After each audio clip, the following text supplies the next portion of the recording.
Bonjour à toutes et à tous, je suis Nicolas Cadenne, le rapporteur général de l'Observatoire de la laïcité, et aujourd'hui je voudrais vous parler d'un petit outil contre les idées fausses sur la laïcité.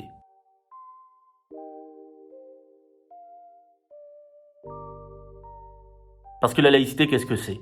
Il y a énormément de confusion autour de ce grand principe républicain qui renvoie à la simple réponse à cette question. Parce que, en ce domaine, plus qu'en d'autres, chacun a souvent tendance à identifier sa propre vision subjective de la laïcité, à ce que devrait être la laïcité dans l'absolu.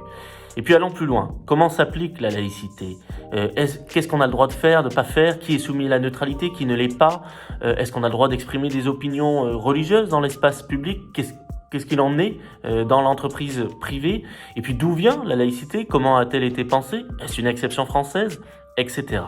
Toutes ces questions renvoient à une série d'idées reçues largement répandues dans la population, y compris chez certains responsables publics.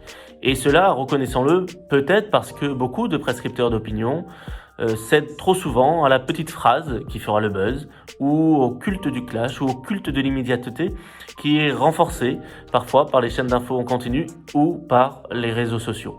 Donc il a été choisi de réaliser une petite série de très courtes vidéos, à peu près 1 minute, sur toutes ces idées reçues, ces idées fausses sur la laïcité, et vous pouvez les retrouver sur notre site internet, parce qu'il s'agit là de revenir sur des affirmations erronées, mais trop souvent claironnées, sur les plateaux de télé, sur certains plateaux télé et plateaux radio ou dans certaines réunions publiques. Et donc cette petite série de vidéos va permettre à ceux qui le souhaitent d'y voir plus clair et ainsi de participer activement à la pédagogie de la laïcité autour de nous, parce que finalement la laïcité c'est quelque chose qui doit se vivre et qui se vit en pratique et au quotidien. Je vous remercie, je vous invite donc à aller sur le site laïcité.gouv.fr et en attendant, je vous souhaite à toutes et tous une excellente journée.